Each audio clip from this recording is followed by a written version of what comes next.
Kasmet, kai ateina mano gimimo diena, kai jie artėja, mane dažniausiai aplanko liūdnos mintis.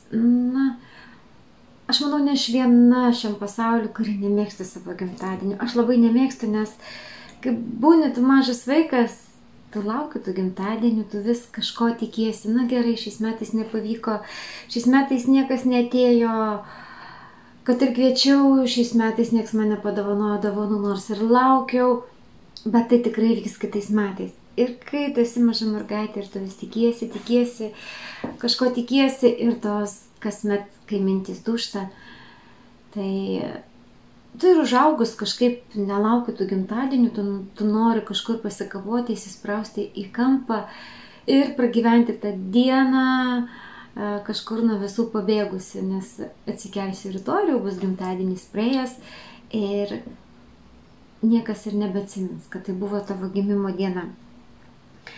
Bet šiais metais aš norėjau savo kažkokio kitokio torto. Tiesiog seniai, labai seniai, prieš 44 metus, vieną šaltą žiemos vakarą gimė maža mergaitė.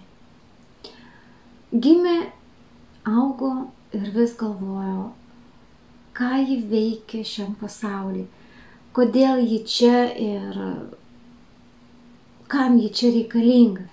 Nes ta maža mergaitė augdama nejautė meilės arba jautė labai iš nedaugelio žmonių, nejautė, kad jinai kažkam tikrai nuoširdžiai rūpi, nejautė dėmesio, nuoširdaus dėmesio, palaikymo, tiesiog augo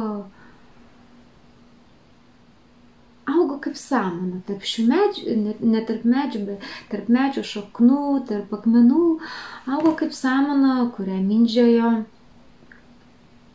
rovė, bet neišrovė ir nesumindžiojo, ji užaugo. Visuomet ta maža mergaitė norėjo turėti puošnius drabužius, gražius kaspinus, bet ne visada į tą turėjo, bet kai turėdavo, jinai labai džiaugdavosi. Ir augo ši maža mergaitė, žengdama per kelią, kuris visada būdavo nuslėtas įvairiomis kliūtimis. Ar tai būtų žmonės tyčia padėję tas kliūtis, ar tiesiog gyvenimus tas kliūtis, kaip kurį susukdavo jos kely, reikėdavo visada eiti, kopti, stengtis, visokias užkardas tiesiog mėtyti nuo savo kelio, bet mergaitė augo, nebijojo sunkumų, užaugo, užsigrūdino ir kaip dažnai sakydavo, o aš tai padarysiu visiems ant pykčio, aš jums įrodysiu, kad ta mergaitė, kurią jūs niekinot ir sakydavot, kad tu esi niekam verta ir tu esi netikėlė, jinai užaugs kažką gražaus. Ir štai ši mergaitė užaugo, jai dabar 44 metai, jūs matote ją prieš save.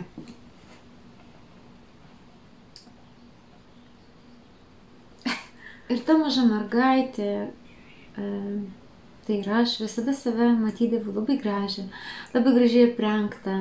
Štai ta maža mergaitė, kuri visą laiką gyvens mano viduje. Kad ir kokia būsi, kad ir kiek bus man metai, kad ir būsi senučiukė vaikščianti su lasdele arba lakstanti su tuo keturačiu, kur senukai važinėja, bet aš visada šią mažą mergaitę turėsiu savyje ir vat šaus kokia mintis įdomi ir aš kaip ta maža mergaitė pasileisiu per pievą, pasileisiu plaukus ir bėgsiu per pievą arba per rugių lauką ir jausiu visada, kad man saulė šildo veidą, o rankas kutena rugiai. Rugiagėlės ir rugiai. Tiesiog vaikystė yra nuostabus dalykas, kai tu augi ir tu tikiesi, kad gal rytoj viskas pasikeis, gal kitais metais viskas bus geriau. Ir va štai mano gimtadienis, manęs niekas netėjo pasveikinti šiais metais, aš negavau dovanų, bet gal kitais metais atsimins ir aš kažkam būsiu reikalinga. Bet metai bėga ir tu supranti, kad tu niekam nesi reikalinga, tik dažnai aplanko mintys, o ką aš čia veikiu, kodėl aš čia, kam aš čia reikalinga, nes tave visi atstumia, nuo tavęs visi tiesiog užsiveria, kaip užveria tau duris, o jeigu nori pažiūrėti per langą, užuolaidas uždengs. Ir augi ir tu supranti, kad, kodėl pagimdė tėvai, jeigu tu jautiesi jiems nereikalinga, o kur visi kiti žmonės, kuriems aš būčiau reikalinga. Na ir tiek tos, aš užaugau ir ta maža mergaitė augo kartu su manimi. Bet ji yra čia ir ji bus visada. Ir šis tortas šiais metais yra toks, tiesiog aš taip jaučiuosi, žinau, kad šiais metais aš jaučiuosi gerai. 44, tai tik skaičiai, 22 kartus. Tikrai nesijaučiu kažkokia senutė, kažkokia moteris, vystanti moteris. Jaučiuosi vaikas 90-ųjų, gal taip užmėgstu dažnai savai įsireikšti. Ir šiais metais aš savo išsikepiau ir pasipačiau štai tokį spalvingą tortą. Tiesiog šiais metais jaučiuosi taip, jaučiuosi gerai, jaučiuosi šiltai, jaučiuosi kaip ši maža mergaitė, sėdėdama ant upės kranto, ant tiltelio, sėdė jinai, kojytės įmerkus, vasara šilta. Medis, svajonių medis, kuris yra ne tik žalias, bet yra ir ružavas. Pasakykite, kuri mergaitė nemėgsta ružavos spalvos. Manau, reta mergaitė, kuri nemėgsta šios spalvos. Ir aš augdama tikrai aš turėjau daug kliučių, tiesiog kiek akmenukų, tiek gali būti kliučių, svajonių. Ir kaskart kažką įvykdydama aš galėdavau mesti vizualiai akmenuką į savo upės krantą, į savo upės gelmes. Gaila, kad dabar šis akmenukas nenuskęs, nes tai stebuklinga upė, joje jau niekas neskęsta. Ir aš džiaugiuosi, kad aš nepasidaviau, kad ir kas be nutiko, kad ir kaip į mane reaguodavo, ir dabar reaguoja žmonės. Tiesiog stiprybė, prie stiprybės prisideda šeima, kuri tave myli, vaikai. Tai yra mano gyvenimo prasmė, mano varikliukas. Tiesiog gyvendama tu supranti, kad ir kokia buvo nevykusi vaikystė, paauglystė ar brandimo metai, bet tu esi čia ir dabar reikalinga. Tu reikalinga savo vaikam. Čia yra svarbiausia, tu reikalinga savo šeimai. O tai mums visiems, man, asmeniškai, man yra pats didžiausias variklis. Kai tu jauti už nugaros tą stiprią atramą, kad tu eini ir kad ir kas nenutiktų, tu gali atsiremti. Kai šalia tavęs yra ta siena, kuri tave visada apsaugos, tas žiedas, kuris yra apie tave ir kuris juda kartu su tavimi. Tiesiog nenoriu labai įsiplėsti. Čia reikėtų pasakoti atskirą istoriją, arba kaip daugelis mano draugų sako, tau reikėtų parašyti atskirą gyvenimo knygą. Netgi knygai pavadinimas sugalvojom būti Kristina. Bet esmė tame, kad šiais metais aš jaučiuosi gerai. Nelaukiu aš to gimtadienio, nereikia, aš nenoriu švęsti. Vis tiek aš noriu įlysti į kamputį ir prasidėti tame kamputyje. Ir kad praeitų ta diena kuo greičiau ir išauštų sausio 15 diena ir nebereikėtų priminėti sveikinimų. Tiesiog šie metai būna tie metai, nuo šių metų aš noriu kasmet jaustis gerai ir nuo šių metų aš noriu savo keptis tik šviesius ir gražius tortukus. Nes tai pirmas tortukas, kuris yra šviesus ir kuris atspindi dabartinę mano būseną. Kad ir kaip būtų sunku, niekada nereikia pasiduoti, nes iš mažos visų pamirštos engiamos mergaitės gali užaugti graži moteris. Graži, protinga, stipri moteris, kuri gali skleisti gėrį, gali skleisti šilumą, mylėti save ir mylėti kitus. O tai, manau, kiekvienai moteriai yra svarbiausia. Be to, kiekvienai moteriai yra svarbu jaustis mylimai, reikalingai ir turėti mylinčią, stiprią ir darnią šeimą. Tad ačiū, kad išklausėte mano šią tikrą istoriją, tikrą pasaką. Ir ačiū jums visiems, kurie nepamiršote manęs. Ir ačiū visiems tiems, kurie mane pasveikino. Ir ačiū jums, kad esate kartu su manimi, kad ir kas benutiktų. Su gimtadieniu, mažoji mano gražioji Kristutė. Taip pat noriu jūs visus pakviesti, pasižiūrėti mini video filmuką, kaip aš dariau, kaip aš pasipuošiau savo gimtadienio tortuką. Tai bus greitas, trumpas reportažas, bet labai tikiuosi, kad jis jums patiks. Ačiū uždėmesį. šokoladinį ganašą, tai 600 gramų šokolado susmulkinto ir ištirpdyto garų vanelėje ir 300 gramų sviesto. Viską gerai išmaišau ir ganašas jau paruoštas apdengti tortuką. Viduje pas mane yra medaus tortukas paturbintis su uogų tyre. Be galo skanus. Reikia išsiimti iš formos ir jį išsilyginti. Labai gaila, bet labai įsijunginėjo kamerą. Nežinau, kas čia nutiko, čia kaip specialiai viskas ir ne viskas pavyko nufilmuoti, bet pasistengsiu tikrai papasakoti. Ir dabar vizualiai pasižymiu upės ribas. Daugmaž įsivaizduoju, kaip tai turėtų atrodyti. Ir tiesiog formuoju, darau upės gilumą, galima padaryti gilesnę upę, bet tada išsiima labai daug torto. Kai susiformavo upės gilumas, krantas, visą tortuką apdengiu šokoladiniu ganašu ir dedu į šaldytuvą. Taip apdengiau 2 kartus. Dabar formuoju akmenukus, kurie nuguls ant upės kranto.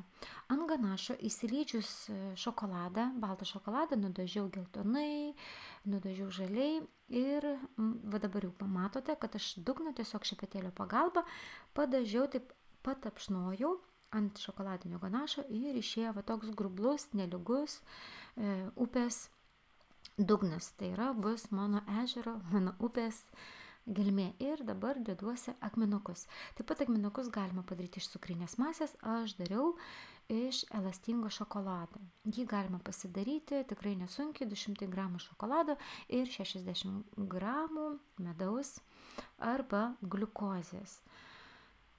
Ir darau, dedu, žinokit, ir galvoju, kas čia man išeis. Taip pat reikia pasidaryti skaidrios želės, nes jie iš skaidrios želės galima pasidaryti vandenį, nudažius truputėlį, įdėjus mėlynos spalvos.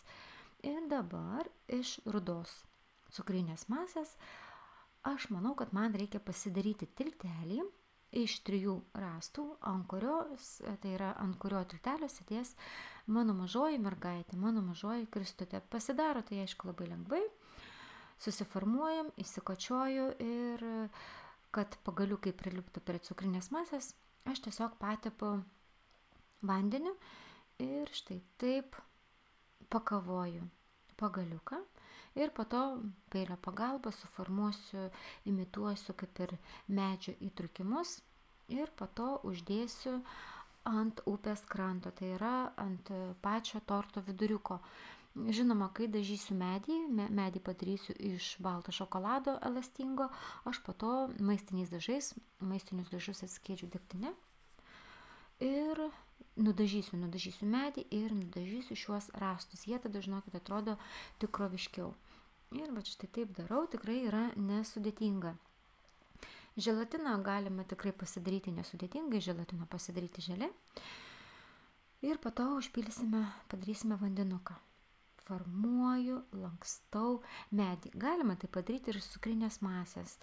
Ir padžiovinti, irgi medis kuo puikiausiai laikosi. Padariau tokį kaip medžio karkasą ir štai vielutės pagalba darau šakas. Išlankstau, tai yra išminku rankose sušildau elastingą šokoladą ir formuoju šakas. Nėra labai ypatingai lengvas darbas, kadangi medis vis linko, bet po to aš įdėjau šaldytuvą ir žinau, kad labai gerai sustingo. Nebekeitė formos, nes elastingas šokoladas, taip pat kaip cukrinė masė, nuo rankų prisilietimo šyla ir nori keisti formą. Pridariau daugiau šakų ir pasidariau samanas, rūžavas ir žalias, ir medį papuošiu samanomis. Padarysiu tokius kaip svajonių medžio šakas. Kaip pasidaryti samanas yra video pamokėlė mano kanale. Tortą apvyniojau juostą, acetatinė juosta, galime tai padaryti folderį, jeigu neturite. Želatina yra išvirta ir jinai turi būti pravėsusi. Taip pat suspaudžiau žiedą.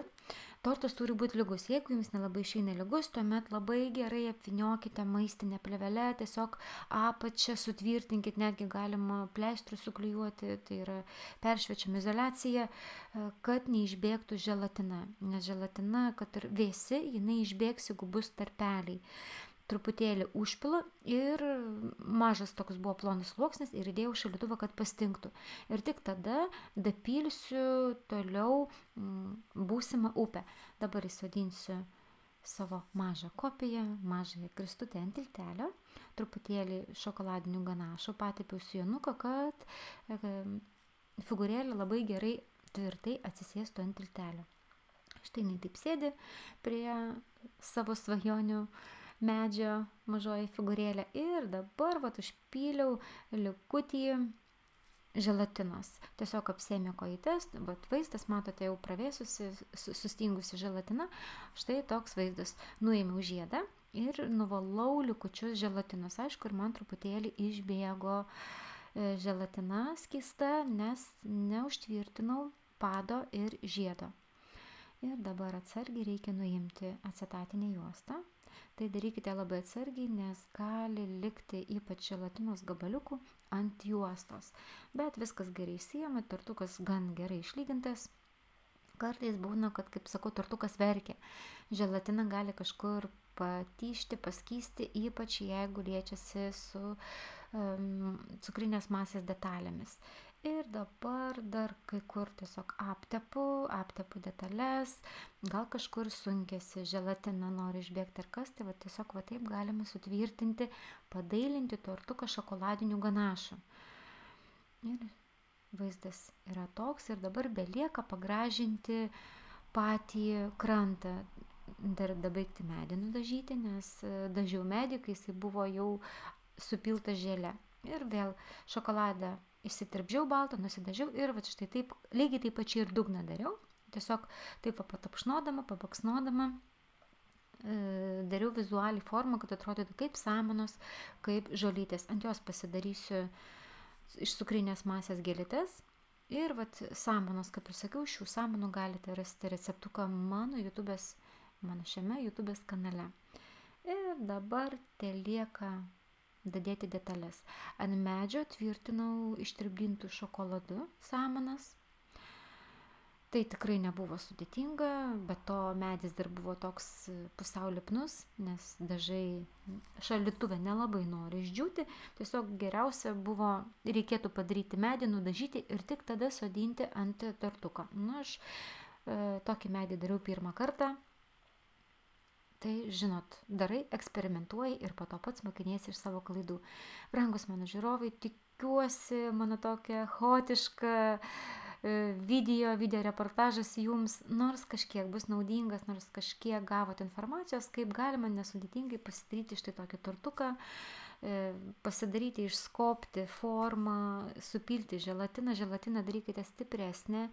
Jeigu, pavyzdžiui, turite pirktinį želatiną, darykite truputėlį stipresnę, kad kuo geriau sustingtų ir nebūtų tvirtesnė, nes jeigu bus kistoka, tiesiog sunksis želatina per kraštus. Tad ačiū mano brangūs žiūrovai, kad buvote kartu, ačiū už jūsų laikus, už jūsų prenumeratas ir iki kito karto.